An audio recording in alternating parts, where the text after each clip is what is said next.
गौर हरि गौर हरि।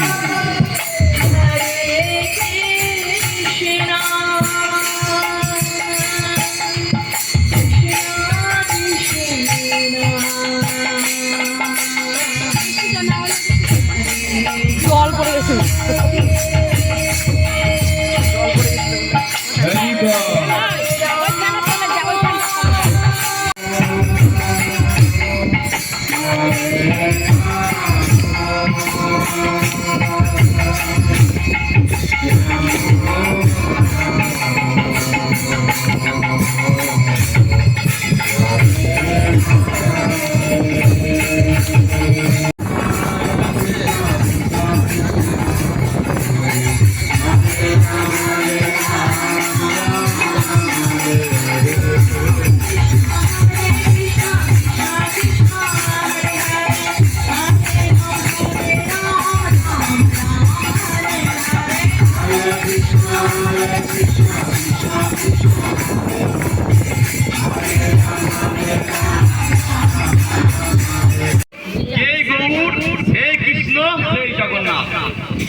তাহলে বলবেন যে জগন্নাথ একরকম দেখতে, কৃষ্ণ একরকম, গৌর একরকম।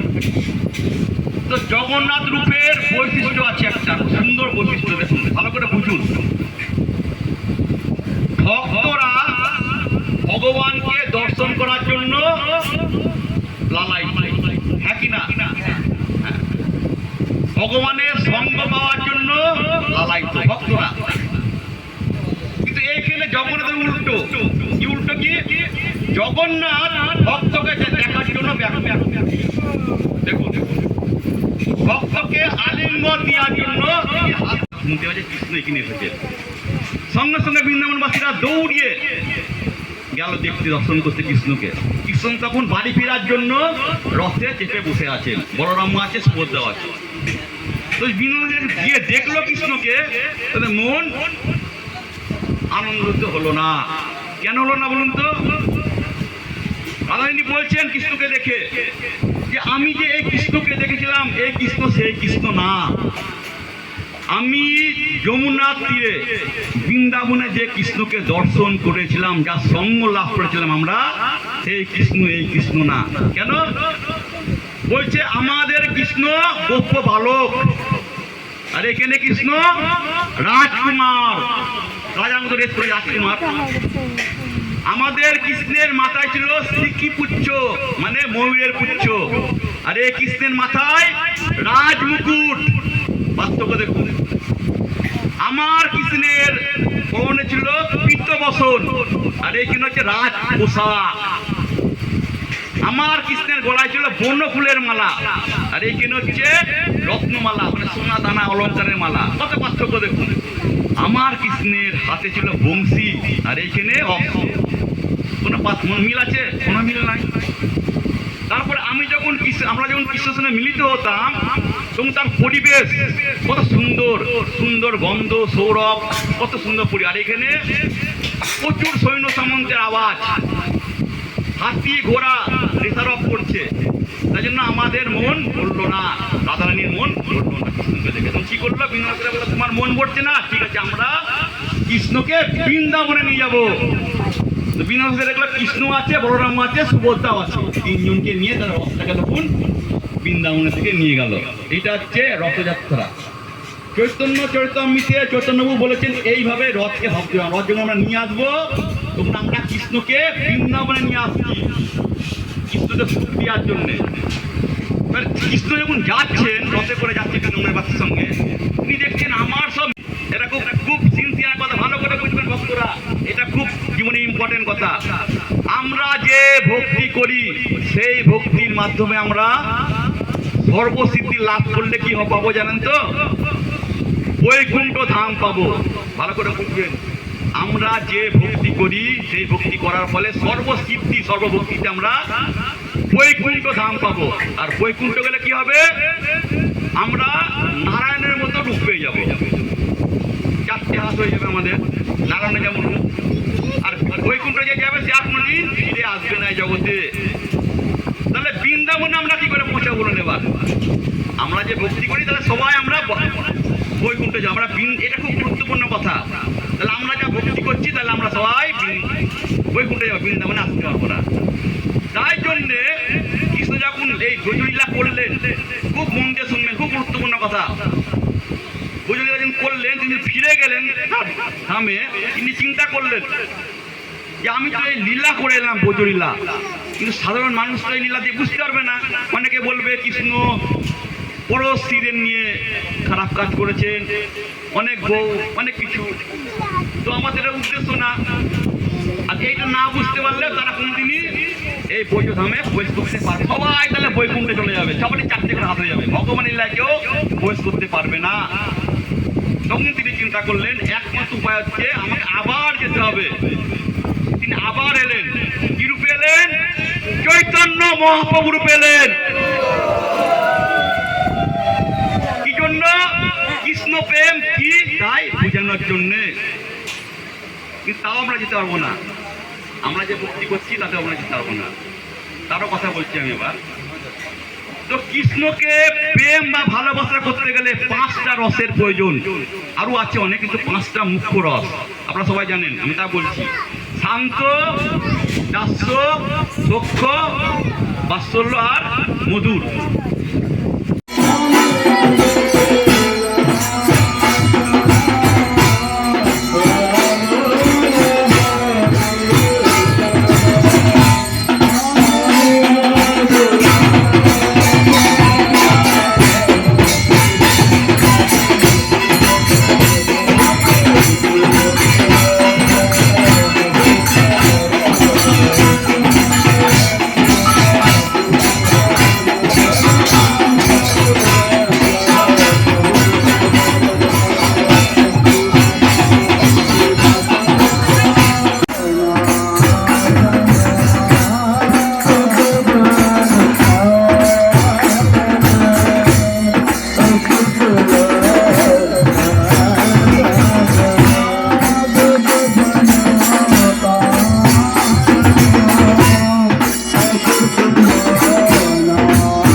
Thank you.